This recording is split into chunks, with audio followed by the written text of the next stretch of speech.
This day in Philly sports history is proud to be a part of the Clashing Conferences Sports Fan Network, where passionate fans make powerful content. Check out theclashingconferences.com and join the squad today.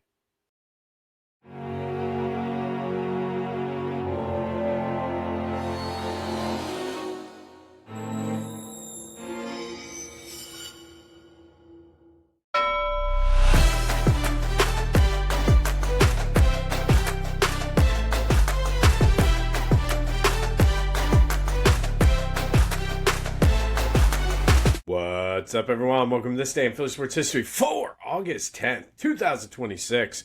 I'm your host, Jim Montgomery. Welcome to a Monday edition of the podcast. Another steamy one outside, but it is August. What do you expect? All right, let's get into Rewind the Weekend like we do every Monday, brought to you by Philly Goat. Go to phillygoat.com.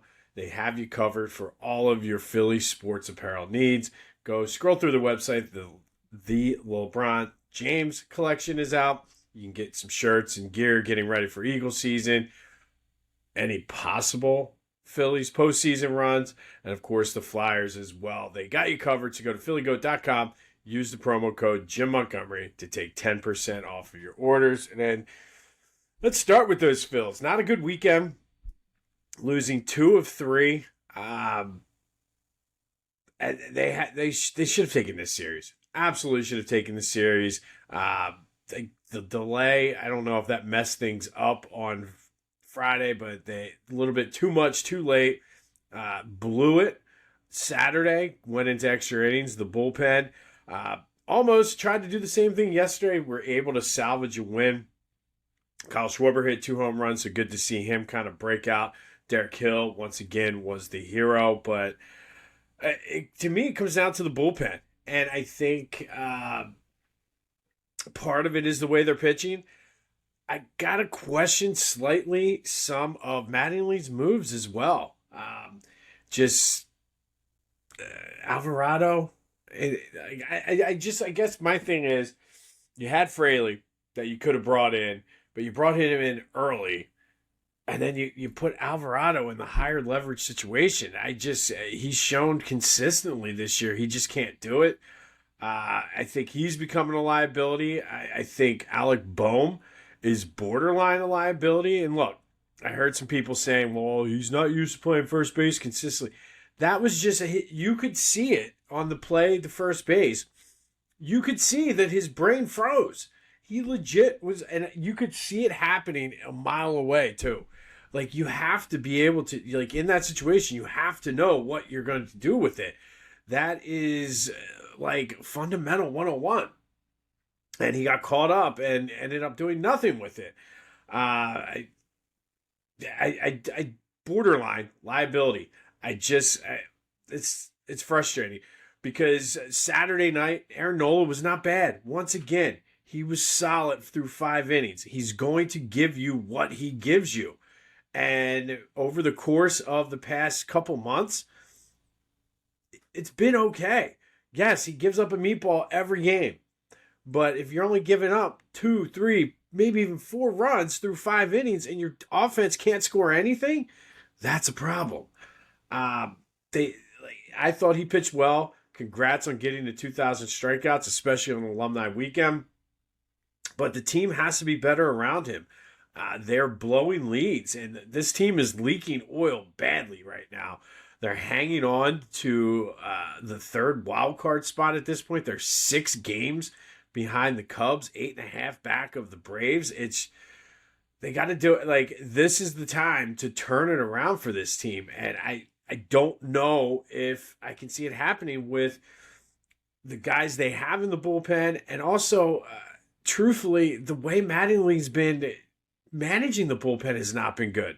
Not good at all. The fact that we're sitting here wishing and like appreciating what Rob Thompson did with this bullpen is insane.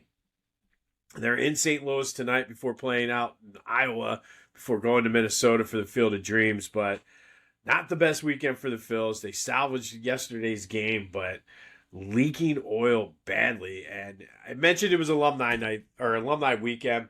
Was down at the ballpark after a lengthy rain delay. I wish we had checked before we went in. Could have stayed in the parking lot and sat in the car and drank cheaper beer than what we did. But I digress.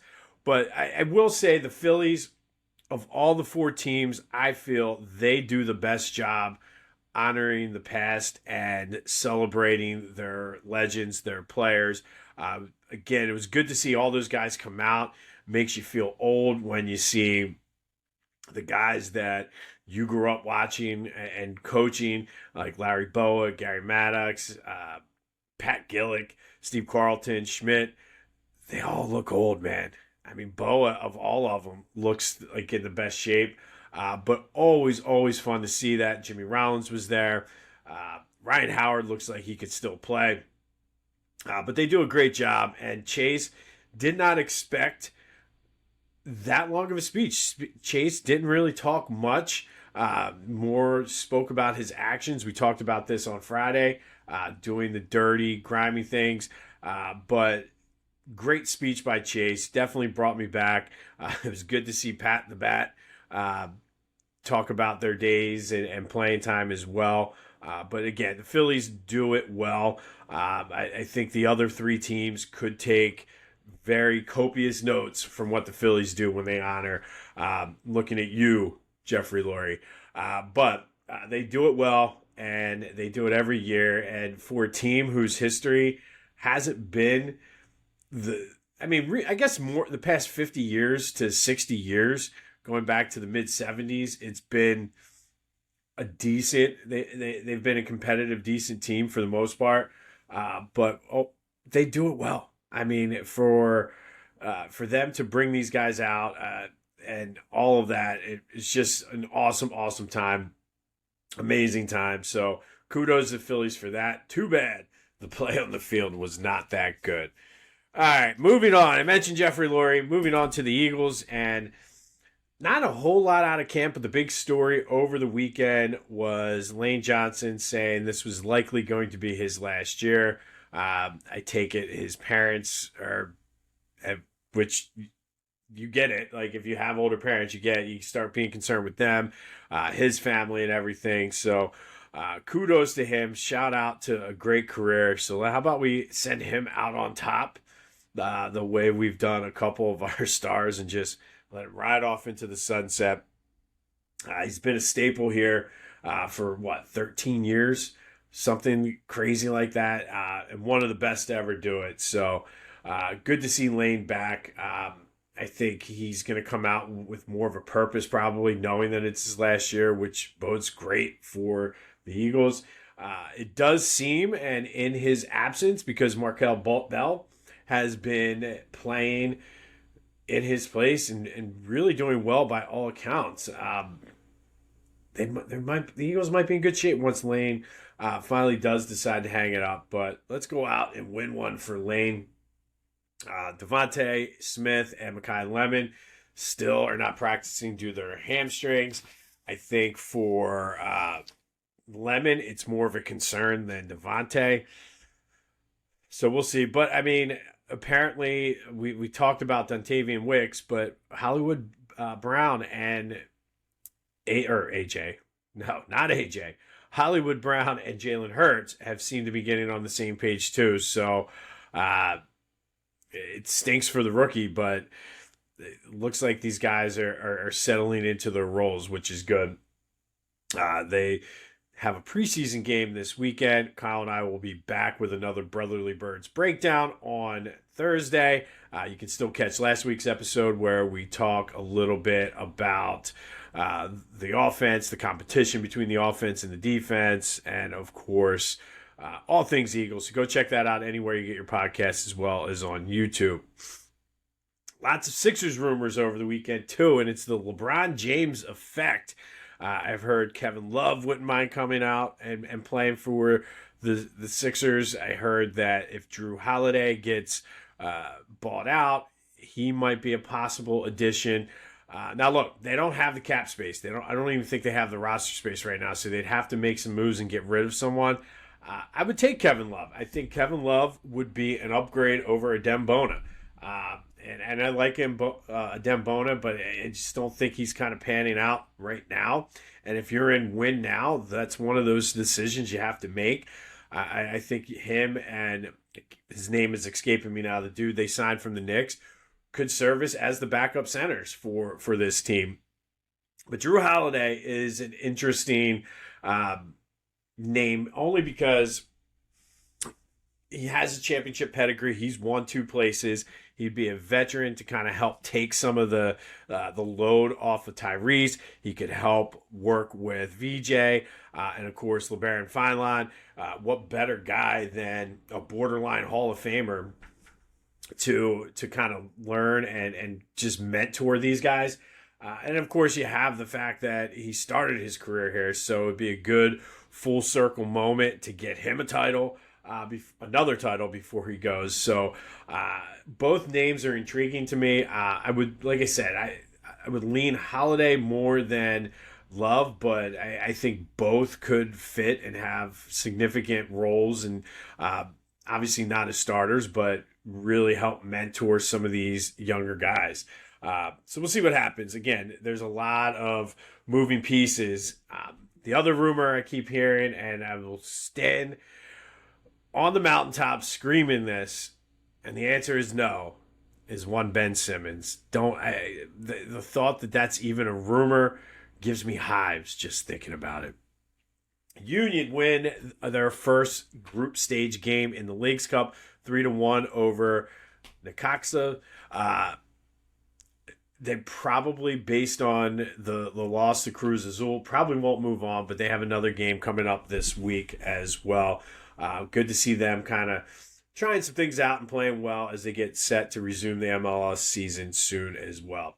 What happened this weekend, though, in Philly sports history? Big weekend in Philly sports history, actually. So let's go to August 8th. We're going to go back to 1903. 12 fans died and 232 were injured when a balcony collapsed at Philadelphia Park, which would later become known as the Baker Bowl. It forced the Phillies to postpone 10 games and finish out the rest of their home slate at Columbia Park, the home of the A's. But Black Saturday, this day in 1903. Fast forward to 1956. Ted Kaczynski hit an inside the park grand slam up in New York in the Polo Grounds as the Phillies beat the Giants 8-3. And then we're going to go to 1988 in a game I remember well. Phillies and Cubs were playing the first ever night game at Wrigley Field. Phil Bradley led off the game with a homer for the Phillies, but the game was called after 3 innings due to rain. So the Phillies did not get the distinction of playing the first official night game in Wrigley Field history. The Cubs were leading at 3-1 at that time, but they were supposed to play, but they got rained out. And then in 1999, Phils lose to the Diamondbacks 7-4, but Bobby Abreu goes 5 for 5 with a double and 2 RBI.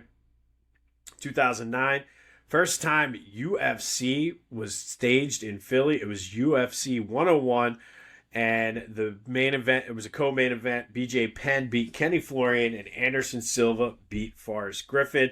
And ironically enough, later this week, UFC 330 is coming back to Philly. So one of 3 times that UFC is going to be hosted in Philly.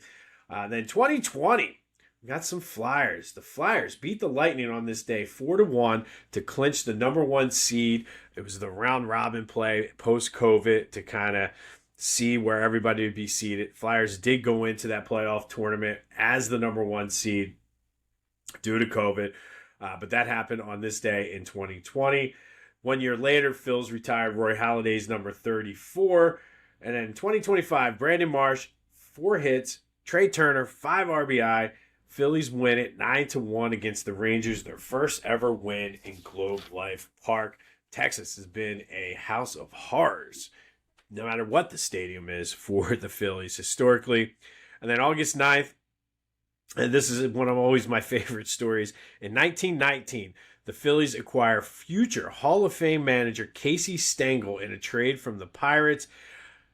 A couple years later, in 1921, the Phillies had 2 future Hall of Fame managers/coaches on their team. Casey Stengel played with future Eagles coach and two-time champion Pro Football Hall of Famer Earl Greasy Neal. So imagine that. You had two of the best coaching minds on one team, two different sports. Too bad the team was terrible. And then fast forward to 1976, Robin Roberts gets inducted into the Baseball Hall of Fame. It rained, so the ceremony was moved indoors. 5 years later, in 1981, Mike Schmidt hit a 2-run homer in the 8th inning to give the National League a 5-4 win over the American League in the All-Star Game. It was the latest the All-Star Game had ever been played. They had just come back from the players' strike. Quick put it together. And the Phillies were represented by Schmidt, Carlton, Manny Trio, Pete Rose, and Dick Ruthven. Then they went right into the regular season the next day. In 1999, Pat Combs hit Doc Gooden right above the knee after he had hit two Phillies earlier in the game, leading to a ridiculous, huge brawl that delayed the game 20 minutes. 7 players were ejected from the game. You had Darren Dalton throwing punches. It was just absolute chaos and a huge melee on this day in 1999. Hate the Mets. 2006, Phillies Braves in Atlanta. Chase Utley hit a base-clearing double, and then the following batter, Ryan Howard, hit a chopper. Chase scored all the way from second base, hustling on what should have been just moving him to third base. But why am I mentioning this? Because this led to one of Harry Kalas's most famous calls, and one that stuck with Chase Utley even through this past weekend's Wall of Fame ceremony. Chase Utley, you are the man. And then in 2023, Phillies beat the Nats 7-0. Weston Wilson hit a home run in his Major League debut with the Phillies, making his first start that day at Citizens Bank Park after being acquired from the Royals, though. Michael Lorenzen pitched a no-hitter. So very, very jam-packed Philly sports weekend overall in history. And that is Rewind the Weekend, brought to you by Philly Goat. Go to phillygoat.com. Use the promo code Jim Montgomery to take 10% off of your order. They got you covered. I can't stress this enough. Just go, scroll through their site and see what they have to offer for you. And then Friday's trivia question. In honor of the Phillies' 10,000th home run, they are currently number 9 all-time. Who are the top 5 teams all-time with franchise home runs? That would be the Yankees, the Giants, the Cubs, the Braves, and the Detroit Tigers. That was the one that tripped everyone up. Everybody got the Yankees, Giants, Cubs, lots of Red Sox, lots of Cardinals, but it is indeed the Detroit Tigers, who I believe are like the oldest continuous franchise in Major League Baseball history anyway. All right, some quick housekeeping notes. Be sure to follow me on all social media platforms at Philly Jimbo. Subscribe to the YouTube channel, Philly Jimbo, as well. That is the best place. Lots going on in the next coming months. Go to my YouTube channel. That is the place where you'll see all the updates. Of course, the Brotherly Birds Breakdown. We're back to a weekly schedule. So the new episode from last week is out. We'll have another one getting you ready for preseason football this weekend. And then, of course, the Clashing Conferences Twitch stream, my podcast, the Clashing Conferences podcast, all on a continuous loop. It's something good to just kind of have playing in the background as you go through your workday. Turn heads and bring the hype with a custom hype chain from Lotwin. Perfect for youth sports, fantasy football, or just flexing your pride. Go to Lotwin.com, use the promo code TCCPOD for 10% off your order. That's Lotwin.com, promo code TCCPOD for 10% off. Get your custom hype chain and get hype with Lotwin. All right, August 10th. First, we're going to go back to 1981. And as I mentioned, one day after the All-Star game, the regular season continued. The Phillies lose to the Cardinals 7-5 at Veterans Stadium. It was the first official regular season game after the strike. Pete Rose went 1 for 5 in the game, including hit number 3,631, breaking Stan Musial's National League record. Stan the Man was in attendance and congratulated Pete Rose on the field after he broke it. We'll have more on that 1981 strike later this week. And then in 1987, Phillies beat the Cubs 4-2. Von Hayes and Lance Parrish each homered off a future Philly, Jamie Moyer. But in the fifth inning, the Cubs manager asked the ump to check Kevin Gross's glove. They just thought something was not right. The umpires found sandpaper in his glove. He was scuffing the ball. He was ejected and subsequently suspended for 10 games. Ironically, though, he was the second pitcher within 10 days to be suspended for having sandpaper in his glove, the other being Joe Niekro. But Kevin Gross ejected for having sandpaper in his glove. Phillies still beat the Cubs 4-2 on this day. 2008, Phillies beat the Pirates 6-3 at Citizens Bank Park. Chase Utley hit a home run to give the Phillies the lead, scoring Greg Dobbs. Now, Dobbs, prior to scoring on Utley's home run, hit an RBI double to tie it. It was his 21st pinch hit of the year, setting a new team record as the Phillies beat the Pirates 6-3 in 2008. And then 3 years later, Phils go down 6-0 to the Dodgers after 3. Ryan Howard and Hunter Pence, though, each hit 2-run homers as the Phillies come back to win it 9-8. They completed a West Coast road trip in which they won 9 of 10. It was also their 12th win out of 13 overall. The 2011 Phils were red hot. Too bad they fizzled out in the postseason that year. And on this day in 2012, the Sixers officially completed a blockbuster 4-team deal that involved the Magic, Lakers, and Nuggets. They give up Andre Iguodala, Nikola Vucevic, Mo Harkless, and a future first-round pick. They have acquired Jason Richardson and Andrew Bynum. Unfortunately, after all the pomp and circumstance, the press conference at the Constitution Center, Andrew Bynum played no games, was back and forth across to Europe to get injections into that knee. And then, of course, he hurt himself worse, bowling, nonetheless.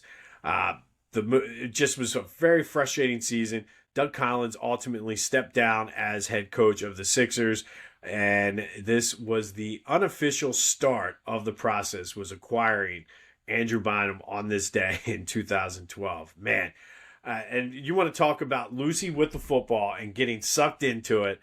That was me. I was like, oh my God, they are championship contenders. Even if he plays 40 games, they're going to be good. Little did we know the knee was shot and he was more interested in bowling than getting better. Although I guess it's not necessarily 100% his fault. The bowling obviously is, but I mean, he did try to get the injections that Kobe did and things like that. But the unofficial start of the process was this day when they acquired Bynum, and then it just, the 2012-2013 season just went south, and then Doug Collins resigned, enter Sam Hinkie, and then the process. And hopefully it all comes full circle with another former Laker coming to sign with the Sixers. It'd be great. That would be a great 30 for 30. Start with the Andrew Bynum deal and end with the parade this summer down Broad Street. Come on now. Speaking of summer, the tournament is over, but there's still time to get down to the Jersey Shore. Let Beach Caddy take the stress out of your Jersey Shore vacation. If you're in Sea Isle City, Avalon, Stone Harbor, Wildwood, Sea Isle, Avalon, Stone Harbor, Ocean City, or Wildwood, I'll get there. They got you covered. They'll move you in, move you out, as well as they have the best beach carts on the Jersey Shore. So go to beachcaddy.app and use the promo code Jim Montgomery to take 10% off your move in, move out, as well as your beach cart rental. But there's still some summer left. But on this day in 2012, the unofficial start of the process when the Sixers completed a blockbuster trade to acquire Andrew Bynum from the Lakers.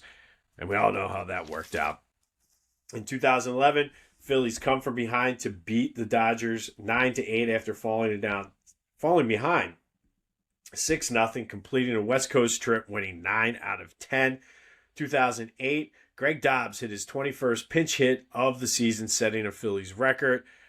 Von Hayes, Lance Parrish homered. Phillies beat the Cubs on this day in 1987, but Kevin Gross ejected for having sandpaper in his glove. Come on, Kevin. And he would go on to pitch a no-hitter with the Dodgers, of course. And then 1981, Pete Rose passes Stan Musial with his 3,631st hit in the Phillies' first game back after the 1981 players' strike that went on for 2 months. Phillies did lose that game 7-5 to the Cardinals. We'll have you, hopefully, big game or big series, I would say, against the Cardinals this week for the Phils. So we'll get you ready for game 1 of that series tomorrow, or recap game 1 of that series tomorrow. And of course, any updates from the Sixers, Flyers, and Eagles as we head into the first official week with Eagles football, hopefully until February. This has been This Day in Philly Sports History for August 10th, 2026. My name is Jim Montgomery. Go have yourselves a Monday. Stay cool out there. And until next time, I'll see you when I see you.